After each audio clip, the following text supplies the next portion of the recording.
அனைவருக்கும் என் வாழ்த்துக்களை தெரிவித்துக் கொள்கிறேன். இன்னும் 3வது நாள் ஜெப தியான நேரத்துக்கு உங்கள் அனைவரும் நான் வரவேற்றுக் கொள்கிறேன். இன்னைக்கு செய்திக்குள்ள போகிறதுக்கு முன்னாடி ஜெபம் செய்வோம். எங்கள் அன்புள்ள பரமபிதாவே, இந்த 3வது நாள் வரைக்கும் உங்கள் பத்திரம் பார்த்துக்காக நன்றி. இந்த நாள் செய்தி கேட்கும்போது என் கூட இருந்தேன். நாங்கள் அடுத்த நாள் செய்தியும் நாங்கள் இந்த வாரம் முழுதும் கொடுக்குற செய்தியும் நாங்கள் நல்லபடியாக கேட்கறதுக்கு உதவி செய்யுங்க. பார்க்குற கேட்குறத ஆசீர்வதிங்க.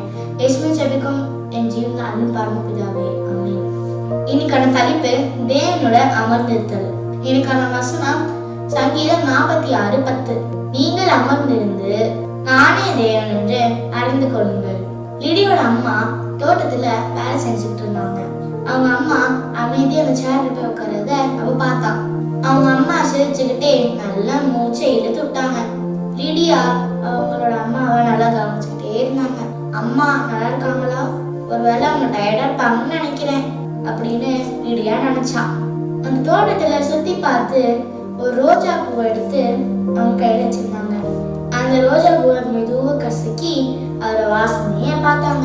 மெதுவா அந்த அம்மா சிரிச்சுக்கிட்டே அவங்களையே கட்டி பிடிச்சுக்கிட்டாங்க. லிடியா சிரிச்சுக்கிட்டே, அம்மா என்ன செய்வீங்க அப்படின்னு கேட்டா. நான் அமைதியா உட்காந்து ஆண்டவரை பத்தி நினைச்சுக்கிட்டு இருக்கேன் அப்படின்னு அம்மா சொன்னாங்க.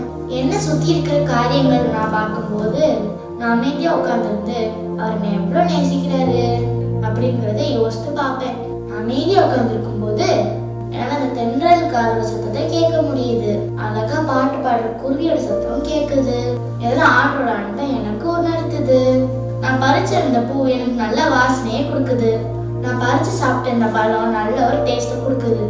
இதெல்லாம் முடிக்கிறதுக்கு நான் என்னை கட்டி பிடிச்சி ஆண்டவர் எனக்கு ஒரு பெரிய ஹக் கொடுக்குறாருன்னு நினைப்பேன். இப்படி செய்யும்போது ஆண்டவர் என் கூட இருக்காருன்னு நினைச்சுப்பேன். வாவ், அம்மா நானும் உங்களை மாதிரியே நான் ஆண்டவர் கூட இருக்க முடியுமா அப்படின்னு லிடியா கேட்டா. அவங்க அம்மா சொன்னாங்க, கண்டிப்பா முடியும். ஆண்டவர் அவங்க கூட இருக்கிறத கண்டிப்பா எல்லாராலும் உணர முடியும்.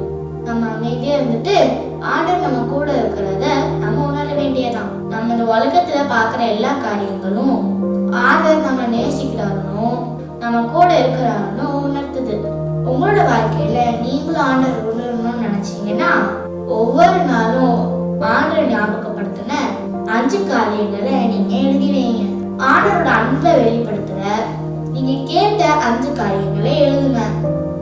ஆண்டவரோட அன்பை உணர்த்துற வாசனை உள்ள 5 காரியங்களை எழுதுங்க.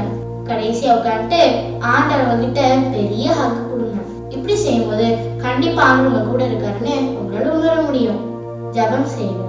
அன்புள்ள பரமபிதாவே, இந்த உலகத்தை எங்களுக்காக படைச்சதுக்காக நன்றி. உங்களோட அன்பை நாங்கள் உணர்றதுக்கு நீங்க கொடுத்துருக்க அந்த உணர்ச்சிக்காக நன்றி. உலகத்துல எங்களோட வேலைகளை நாங்க வேகமா உங்களோட அன்பை புரிஞ்சுக்காம எல்லாத்தையும் கடந்து போயிட்டு இருக்கோம்.